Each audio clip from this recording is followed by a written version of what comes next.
The massive alien warship World Render drifted through space like a metal mountain. Its hull was black as the void around it, covered in spikes and weapon ports that gleamed with deadly intent. Inside the command center, Admiral Kextar studied the holographic display with his 6 eyes, each one blinking in confusion. 10,000 ships. That was the size of his invasion fleet. 10,000 vessels filled with warriors, weapons, and the fury of the Vorthak Empire. They had used this same force to crush 17 different worlds, and now they approached their 18th target, a small blue planet called Earth. But something was wrong. "Admiral," called Intelligence Officer Sora from her station. Her voice carried worry. "We have intercepted another human transmission. You need to hear this."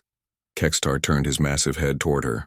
His species looked like walking tanks with thick gray skin and arms that could crush steel. "Play it," he commanded. The speakers crackled to life with human voices speaking in their strange language. The translation matrix converted their words into Vorthak speech. Earth command to Captain Jiho of the Indomitable. "You are cleared for departure. The defense of humanity rests with you and your crew." "Understood, Earth command. Navigator Minho has set our course. We will intercept the alien fleet at grid 77 Alpha. Good luck, Jiho. The whole planet is counting on you." The transmission ended. Silence filled the command center. Kextar stared at the display showing the human solar system. According to their sensors, only one ship was moving to meet them.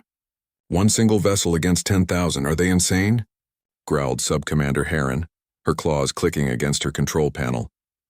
"Do they think one ship can stop us?" "Maybe it's a trick," suggested another officer. "Perhaps they have hidden fleets." Sora shook her head. "No, sir. Our deep scans show only one ship leaving their system. It appears to be a frigate-class vessel, roughly 200 meters long. Crew complement appears minimal." Kextar walked to the main viewing screen. Through it, he could see some of his fleet spread across space like deadly stars.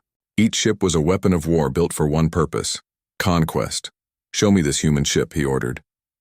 The screen changed to display a sleek vessel moving through space. It was small compared to even the smallest Vorthak destroyer. Its hull was white and silver with clean lines that made it look more like art than a weapon of war. "That?" Heron laughed, a sound like grinding metal. "That tiny thing is their entire defense?" Kextar studied the human ship carefully. In his long career, he had seen desperate species try many things. Some sent massive fleets that still crumbled before Vorthak might. Others surrendered immediately. But never had he seen a species send just one ship. "What do we know about this Captain Jiho?" he asked. Sora checked her files. "Very little, Admiral. Human military records are heavily encrypted. We know he commands their ship Indomitable. His crew includes a navigator named Minho, Chief Engineer Subin, Weapons Officer Deho, and Communications Officer Yuna."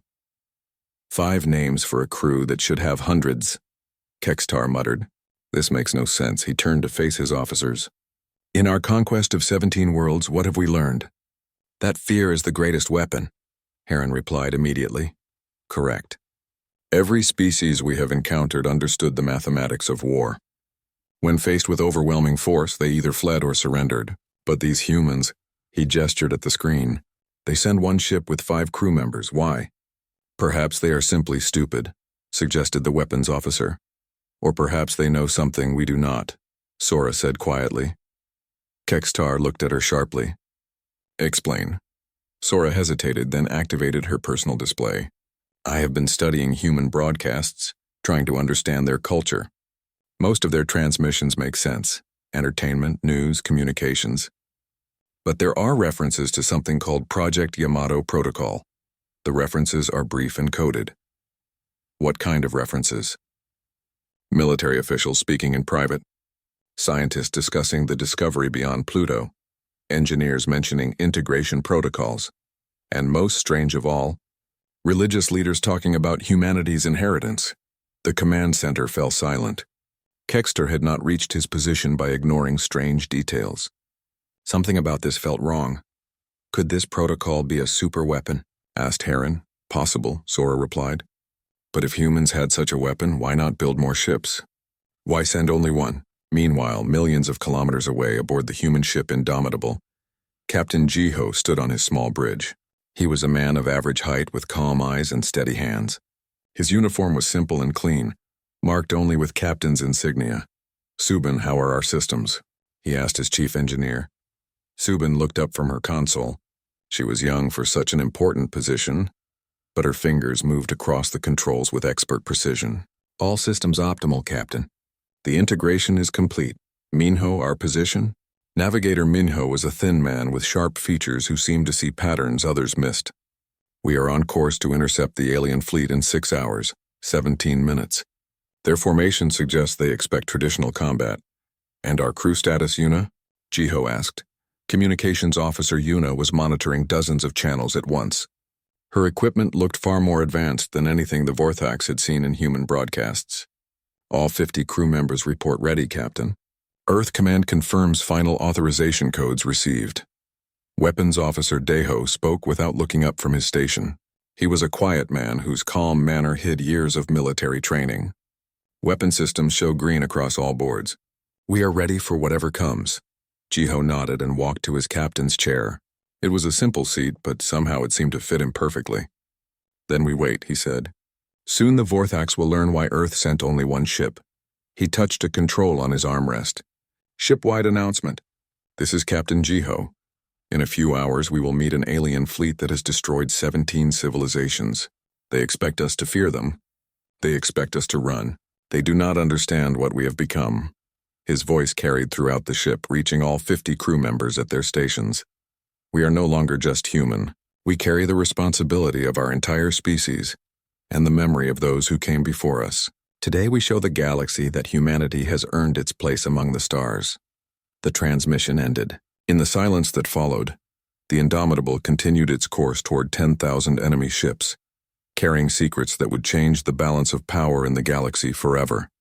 The Vorthak fleet spread across space like a dark cloud of death. 10,000 ships arranged in perfect battle formation, their weapons powered and ready. At the center of this massive armada, Admiral Kekstar watched his tactical display as the single human ship approached. Target acquired, announced his sensor officer. Human vessel Indomitable is maintaining steady course directly toward our position. Kekstar studied the small blip on his screen. After hours of wondering why humans would send only one ship, he was about to get his answer. Open communication channels. All frequencies. The main screen activated, showing the bridge of the human ship. Captain Jiho sat calmly in his chair, flanked by his small crew. The human looked remarkably peaceful for someone facing certain death. I am Admiral Kekstar of the Vorthak Empire. His voice boomed across space. You command the forces of Earth? Jiho stood slowly. I am Captain Jiho of the Indomitable. I speak for humanity. Then you understand your situation, Kekstar continued. Surrender now, and your species will be allowed to live as slaves. Refuse and your planet burns. Around the command center, Vorthak officers chuckled. This was always their favorite part. The moment when their enemies realized the hopelessness of resistance. But Captain Jiho smiled. We appreciate your offer, Admiral, but must respectfully decline. This is your only warning to withdraw from our system. The chuckling stopped. Several officers looked at each other in confusion. Subcommander Heron leaned forward in her seat. Did he just threaten us? She whispered. Kekstar's 6 eyes blinked in sequence. In his long military career, he had seen bravery, desperation, and foolish pride. But this was different. The human captain showed no fear, no anger, no desperation. He seemed genuinely confident. Human, Kekstar said slowly. You face 10,000 warships with one small vessel. Are you insane? Possibly, Jiho replied with the same calm smile. But we prefer to think of ourselves as prepared. The transmission ended from the human side. Kekstar stared at the blank screen for several moments. Admiral, called his weapons officer. Should we destroy them now? No, Kekstar replied. Move the fleet forward. I want to see what they do when we get closer. The massive Vorthak armada began advancing toward the tiny human ship. Thousands of vessels moved in perfect coordination, their formation designed to inspire terror in any enemy. As they approached, the Indomitable remained motionless, waiting. Sir, Intelligence Officer Sora reported, I'm detecting unusual energy readings from the human ship. What kind of readings? Unknown, sir. The energy patterns don't match anything in our databases. Kekstar felt a strange sensation in his chest. It took him a moment to recognize it as doubt. How many crew does our sensor array show? Still reading approximately 50 life forms, Admiral. 50 beings against our 5 million, Heron muttered. This has to be suicide. When the fleets were only 1,000 kilometers apart, Captain Jiho's voice crackled over the communication system again. Admiral Kextar, you have had your chance to withdraw. What happens next is your choice. Aboard the Indomitable, Weapons Officer Deho looked at his captain. Sir, we have weapons lock on their lead formation. Fire a warning shot, Jiho ordered quietly. Let them see what we brought to this fight. Deho's fingers moved across his controls with practiced precision. Warning shot fired.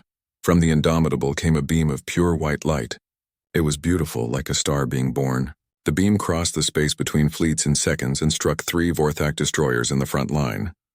The destroyers didn't explode. They didn't break apart or catch fire. They simply ceased to exist. One moment they were there. The next moment there was empty space where they had been. Silence filled the communication channels. Across the Vorthak fleet, thousands of warriors stared at their screens in shock. Those 3 ships had contained over 15,000 soldiers. Now they were gone without even debris. What? Heron whispered. What kind of weapon was that? Kextar's hands gripped his chair arms until the metal bent. In battles across 17 worlds, he had never seen anything destroy Vorthak shields so easily. Their defensive systems were the best in the galaxy, designed to stop any known weapon. Scan that blast, he ordered. I want to know how they did that. Sir, the sensor officer replied with a shaking voice. There's nothing to scan. The energy signature disappeared the moment it fired. Our computers show no record of what kind of weapon created that beam. Intelligence Officer Sora was working frantically at her station. Admiral, I'm reviewing the blast pattern. The energy passed through our shields like they weren't there. Whatever that weapon is, it operates on principles we don't understand. Captain Jiho's voice came through the speakers again, still calm and polite. That was your demonstration, Admiral. We could have targeted your flagship, but we chose not to. You have seen what one shot can do. We have much more where that came from. Impossible, Kextar growled. No single ship can carry enough power for multiple shots like that. Admiral, Navigator Minho's voice joined the conversation. Perhaps you should reconsider your intelligence reports about humanity. What do you mean? Kextar demanded. Chief Engineer Subin spoke next. You assume we are the same species you observed from a distance. You assume our technology matches your expectations. You assume we are alone. Communications Officer Yuna added, your assumptions may be incorrect. The communication ended again, leaving the Vorthak fleet in stunned silence. Kextar looked around his command center at faces filled with confusion and the first traces of fear. Sir, his tactical officer reported, the human ship is moving. On the display, the Indomitable was turning away from the Vorthak fleet, but instead of running, it was moving deeper into the solar system. Are they retreating? Heron asked. Unknown, Sora replied. But Admiral, there's something else. I'm detecting strange readings from space around us. What kind of readings? Gravitational distortions. Very subtle, but they're there. It's almost like space itself is shifting. Kextar stared at the retreating human ship. Everything about this encounter defied explanation. A weapon that ignored shields, energy patterns that left no trace, gravitational distortions with no apparent source, and most disturbing of all, 5 humans who showed no fear when facing impossible odds. Fleet formation, he commanded. Begin pursuit. But stay alert. I have the feeling we don't understand what we're dealing with. As 10,000 Vorthak ships began chasing the single human vessel, none of them noticed the space around them continuing to shift in ways their instruments couldn't properly detect. The hunt was beginning, but the question remained. Who was the hunter and who was the prey? The asteroid belt around Earth's solar system was a maze of floating rocks and ice chunks. Some were as small as houses, others as large as cities. It was the perfect place to hide, and Navigator Minho had guided the Indomitable deep into its heart. Sensors show the Vorthak fleet has split into search groups, reported Communications Officer Yuna from her station. They're sending squadrons of 50 ships each to sweep different sectors. Captain Jiho studied the tactical display showing hundreds of red dots spreading across the asteroid field. How many search groups? 200, sir. Admiral Kextar is being thorough. Chief Engineer Subin looked up from her console. Captain, all stealth systems are operating perfectly. The asteroid interference is masking our energy signature completely. Good, Jiho replied. Deho, select our first target. Weapons Officer Deho highlighted a group of Vorthak ships moving through a dense cluster of asteroids. Search Group Gamma 7, 50 ships led by a heavy cruiser. They're moving in standard sweep formation. Navigator, plot our approach. Minho's fingers danced across his controls. Course plotted, sir. We can approach from beneath their formation, using asteroid shadow to stay hidden until the last moment. Execute. The Indomitable moved through the asteroid field like a ghost. Its engines made no sound in the vacuum of space, and its advanced hull absorbed sensor pings instead of reflecting them. To the Vorthak search teams, there was nothing but rocks and empty space. Meanwhile, aboard the Vorthak heavy cruiser Deathbringer, Commander Vexco was growing frustrated. His 50 ships had been searching for 3 hours without finding any trace of the human vessel. This is foolish, he complained to his sensor officer. One small ship cannot hide forever in this debris field. Sir, the officer replied, the asteroids are causing interference with our scans. The human ship could be anywhere. Then we blast the asteroids, Vexco decided. Clear sections of space until we flush them out. He was about to give the order when his communications officer spoke up. Commander, I'm receiving a transmission. From the fleet? No, sir, it appears to be coming from directly below us. The main screen activated, showing Captain Jiho's calm face. Behind him, the bridge of the Indomitable looked completely normal, as if they were on a peaceful cruise instead of hiding from an enemy fleet. Good afternoon, Commander, Jiho said politely. I wanted to give you a chance to surrender before we proceed. Vexco's forearms tensioned with rage. Surrender? You are one ship against 50. Yes, Jiho agreed. That does seem unfair. Perhaps we should have brought more ships to make it interesting. Are you mocking me, human? Not at all.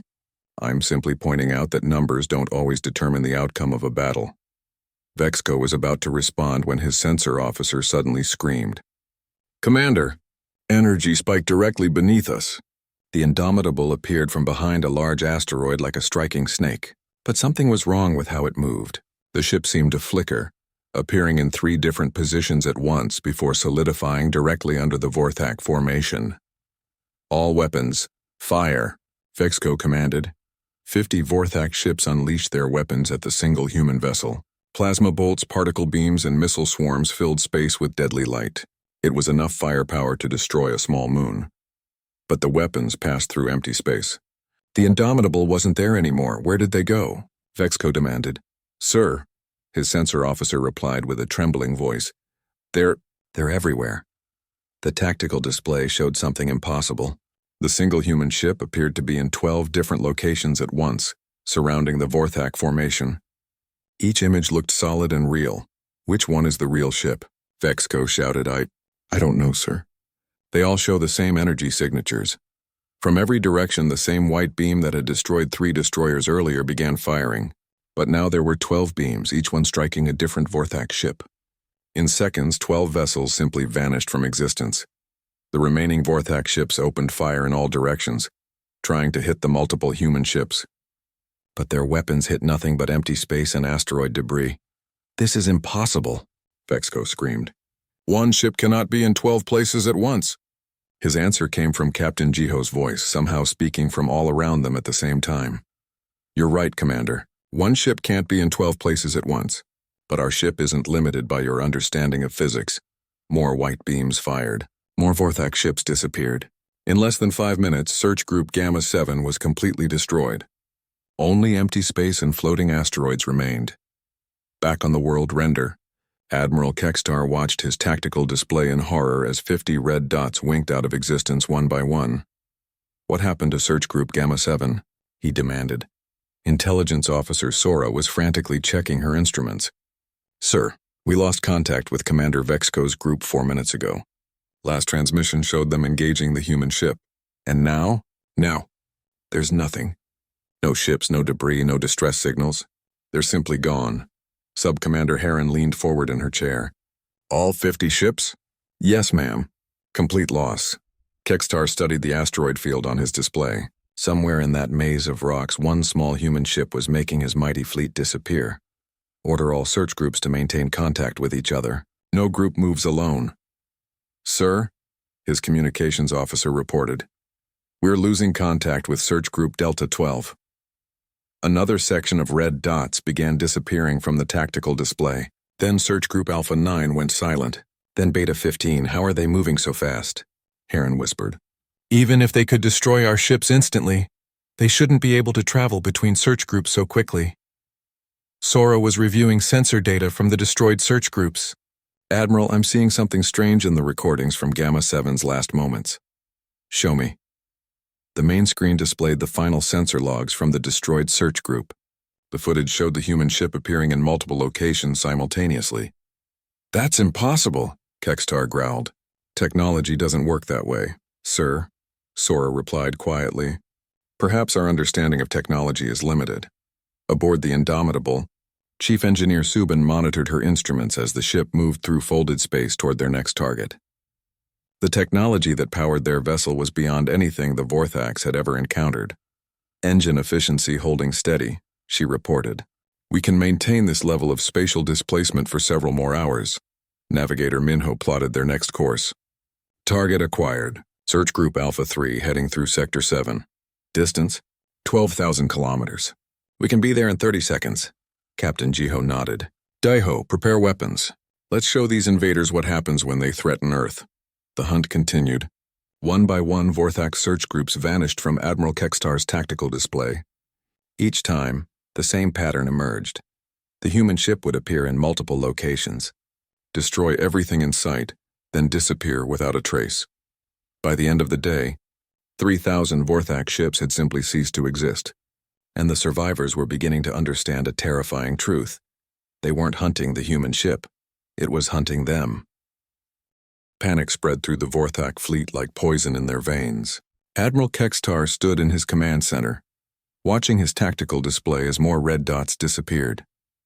In 12 hours, he had lost over 3,000 ships to a single human vessel that seemed to appear and vanish at will.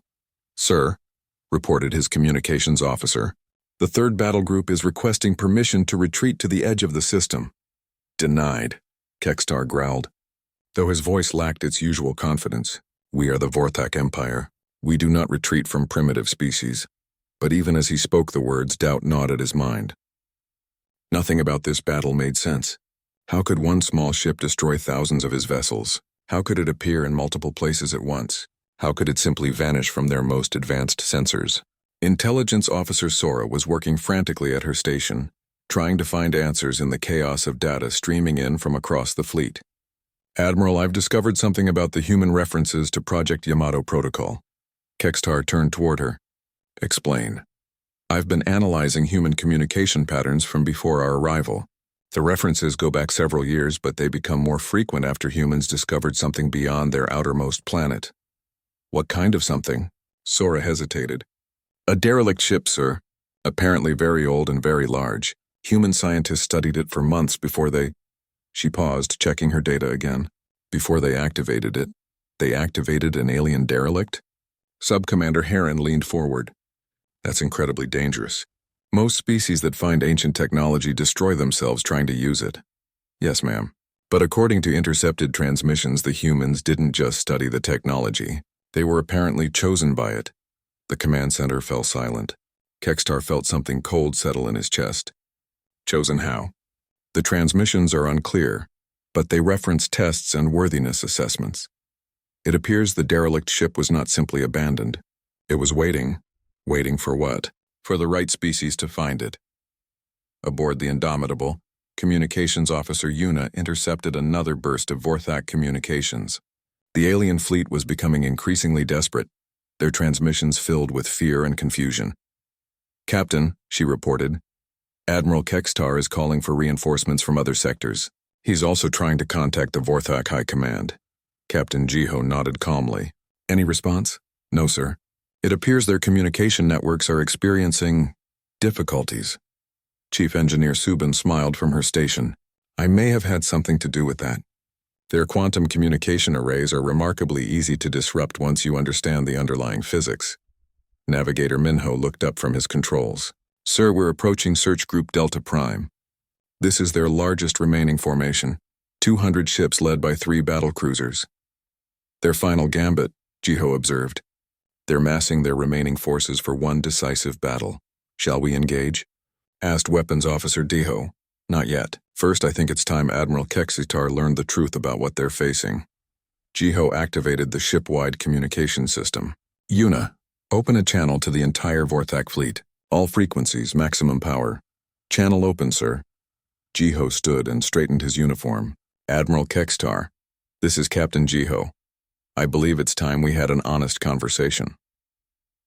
On the bridge of the world render, Admiral Kexitar stared at the human captain's image on his main screen. What do you want, human? To explain why your invasion was doomed from the moment you entered our system, Jiho replied. You see, Admiral, you made a critical error. You assumed humanity was still the primitive species you observed from a distance.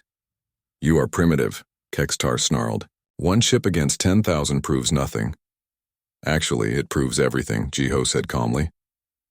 Tell me, Admiral, what do you know about the predecessors? The question hit the Vorthak command center like a physical blow. Every officer froze. Intelligence Officer Sora's face went pale with recognition. The predecessors are a myth, Kexitar said, but his voice wavered. Are they? Jiho smiled. Ancient race that once ruled the galaxy before mysteriously vanishing. Technology so advanced it seemed like magic. Ships that could fold space and time. Does any of that sound familiar? Sora's hands trembled as she checked her databases. Sir, she whispered, the energy patterns we've been detecting from the human ship, they match theoretical profiles for predecessor technology. Jiho continued speaking, his voice carrying across every Vorthak communication channel. 3 years ago, humanity found a predecessor vessel drifting beyond our solar system. We thought it was derelict, abandoned. We were wrong. The main screen shifted to show technical readouts and strange symbols that seemed to shift and move on their own. The ship wasn't abandoned, Jiho explained. It was a test. The predecessors didn't vanish, Admiral.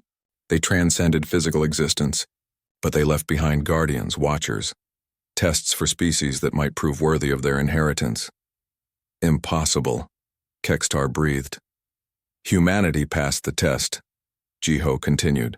We proved worthy not through conquest or destruction, but through curiosity, cooperation, and the willingness to sacrifice for others. The predecessor ship didn't just give us technology, Admiral. It made us something more. Chief Engineer Subin appeared on screen beside her captain. The Indomitable isn't just equipped with predecessor technology, she explained in simple terms. It is a predecessor vessel rebuilt and gifted to humanity. Navigator Minho joined them. Our crew of 50 isn't just human anymore. We've been enhanced with predecessor knowledge, connected to systems that operate beyond your understanding of physics. Weapons Officer Deho spoke next. The weapon that destroyed your ships doesn't just fire energy, Admiral. It fires possibility itself, unmaking targets from reality. Communications Officer Yuna added, and we're not alone. 16 other enhanced human crews are already stationed throughout the galaxy, liberating the worlds you conquered. The revelation hit the Vorthak fleet like a tsunami of despair. Across thousands of ships, warriors who had never known defeat stared at their screens in shock. They hadn't encountered a desperate last stand by primitives. They had challenged the inheritors of galactic civilization itself. Admiral Kexitar slumped in his command chair. 17 worlds, he whispered. We conquered 17 civilizations. Yes, Jiho nodded sadly. And those civilizations deserved better than slavery and destruction. The predecessors chose humanity to set things right. But why only one ship? Heron asked, her voice barely audible. Jiho's expression grew serious. Because, Sub-Commander, one ship was all we needed. The question isn't why humanity sent only one vessel against your fleet. The question is why we needed to send even one. He paused, letting the words sink in. Your empire ends here, Admiral. Not through conquest, but through justice. The age of strong taking from weak is over. Humanity has been given the tools to ensure it never happens again. The transmission ended, leaving the Vorthak fleet in stunned silence. 7,000 ships remained, but their crews now understood the terrible truth. They hadn't come to conquer primitives. They had stumbled into the territory of beings so far beyond them that the gap might as well be infinite. And those beings had decided the Vorthak Empire's time was over. The Vorthak fleet hung in space like broken toys. 7,000 ships remained from the mighty armada that had entered Earth's solar system. And their crews sat in stunned silence after learning the truth about humanity's transformation. Admiral Kexitar stared at his tactical display, Watching the single human ship move through space toward his remaining forces, the Indomitable no longer bothered to hide or use stealth. It simply approached at a steady pace, as inevitable as death itself. "Sir," his weapons officer reported with a shaking voice, "all gun batteries are ready. We could concentrate our fire?" "And accomplish what?" Kextar interrupted. "You heard the human. That ship operates beyond our understanding of reality. Our weapons cannot touch it." Intelligence Officer Sora was monitoring communication channels across the fleet. "Admiral, we're receiving surrender requests from over 40 ships. Their commanders want permission to lay down arms." Subcommander Heron slammed her fist on her console. "Cowards! We are Vorthak. We do not surrender to anyone. We also do not fight battles we cannot win," Kextar replied quietly. "And this was never a battle. It was judgment." On his personal display, he called up files from their conquest of 17 worlds. Images of burning cities, enslaved populations, destroyed cultures. For centuries, the Vorthak had taken pride in their ability to crush weaker species. Now, facing something stronger than themselves, he began to understand what their victims had felt. "Open a channel to the human ship," he ordered. Captain Jiho's calm face appeared on the main screen. Behind him, his crew worked at their stations with the quiet efficiency of people who knew exactly what they were doing. "Admiral," Jiho said politely, "have you made your decision? You offer us a choice between surrender and extinction," Kextar replied. "What kind of choice is that?" "The same choice you gave 17 other species," Navigator Minho observed from his station. "The difference is we're offering you a better option than you gave them." Chief Engineer Subin looked up from her console. "Admiral, your empire was built on the belief that strength gives the right to rule. You're about to learn what happens when you encounter something truly strong." Kextar felt ancient pride warring with newfound fear in his chest. "And if we surrender? What then?" "Then you face trial," Communications Officer Yuna explained. "The species you conquered will judge your crimes. Some may choose mercy, others may not. That's more justice than you showed them," added Weapons Officer Deho. The Admiral looked around his command center at faces filled with despair. These were warriors who had never tasted defeat, and now they faced complete destruction at the hands of a single enemy ship. "And if we refuse to surrender?"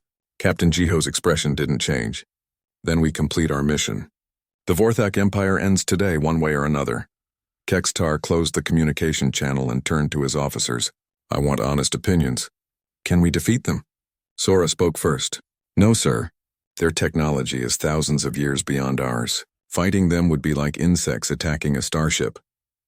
"We could try running," suggested the navigation officer. "They've demonstrated they can appear anywhere instantly," Heron replied. "Running is impossible. What about threatening their homeworld?" asked the weapons officer. "We still have quantum missiles that could destroy their planet." "Execute that order," Kextar commanded. The weapons officer pressed his controls, then frowned. "Sir, the missiles aren't responding." "What do you mean?" "I mean, all of our quantum weapons show armed and ready, but they won't fire. It's like something is preventing the launch sequence from completing." Aboard the Indomitable, Chief Engineer Subin smiled at her console.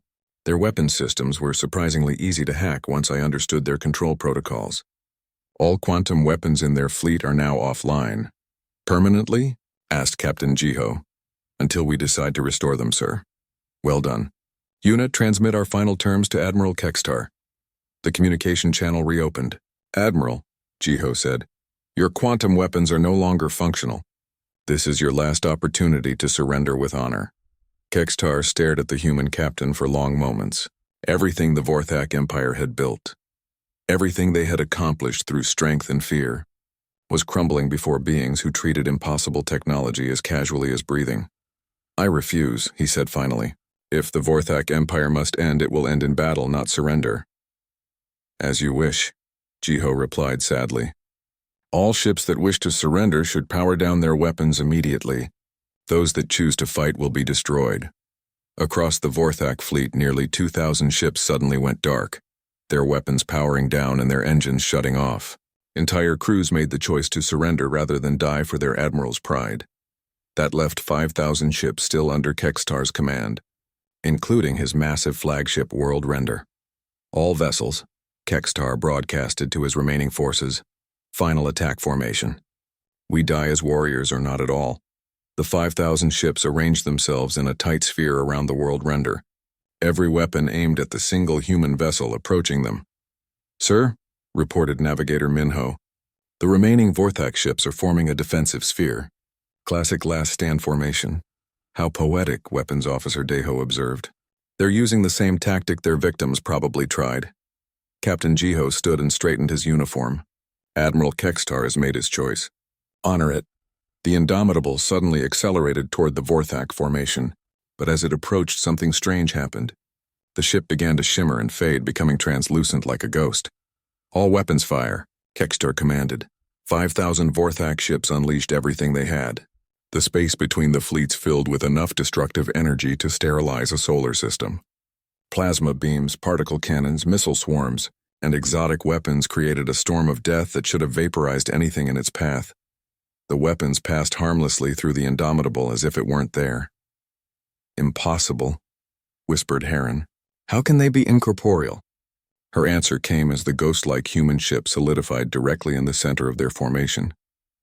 The Indomitable was now surrounded by 5,000 enemy vessels, all close enough to hit with simple kinetic weapons. But instead of destroying the Vorthak ships, Weapons Officer Deho did something different. White beams lanced out from the human vessel. But instead of causing ships to vanish, they simply disabled them. Engines shut down, weapon systems went offline, life support remained functional. In less than 60 seconds, 5,000 Vorthak warships hung helpless in space, their crews alive but their vessels completely powerless. Admiral Kekstar sat in his command chair, staring at displays that showed nothing but system failures. His mighty flagship was now nothing more than an elaborate prison. "Why?" he asked when Captain Jiho's image appeared on his screen. "Why didn't you destroy us?" "Because," Jiho replied gently, "the 17 species you conquered deserve the chance to judge you themselves. Death would be too easy, Admiral. Justice requires you to face what you've done." Over the following hours, human ships began arriving from across the galaxy, not more Indomitable-class vessels, but simple transport ships carrying representatives from the 17 worlds the Vorthaks had conquered. The former slaves looked upon their former masters with a mixture of hatred, fear, and something that might have been pity. Communications Officer Yuna coordinated the proceedings as trials began aboard disabled Vorthak ships. Some conquered species chose execution for their oppressors. Others chose life imprisonment. A few, surprisingly, chose rehabilitation. Navigator Minho plotted courses for the surrendered Vorthak vessels, guiding them toward worlds where they would face judgment for their crimes. Chief Engineer Subin worked with human technicians to permanently disable Vorthak weapons technology, ensuring the surviving ships could never again threaten innocent civilizations. As the trials continued, Captain Jiho stood on his bridge and watched Earth grow larger on the main screen. The Indomitable was finally heading home after completing humanity's first mission as inheritors of predecessor technology. "Mission report?" asked Weapons Officer Jiho. "The Vorthak Empire is dissolved," Jiho replied. "Their surviving ships will spend the rest of their existence making amends to the species they wronged. The galaxy is a safer place. And our next mission, sir?" Jiho smiled as Earth filled the view screen, blue and beautiful and safe. "We wait and watch. The predecessors left us tools to protect the innocent and preserve peace. When the next threat emerges, we'll be ready." He touched his communicator. "Earth Command, this is Captain Jiho of the Indomitable. Mission complete. The Vorthak threat has been neutralized." "Acknowledged, Captain. How many ships did you need?" Jiho looked around at his crew of enhanced humans, at the bridge of their impossible ship, at the vast responsibility they had inherited. "Turns out we really did only need one."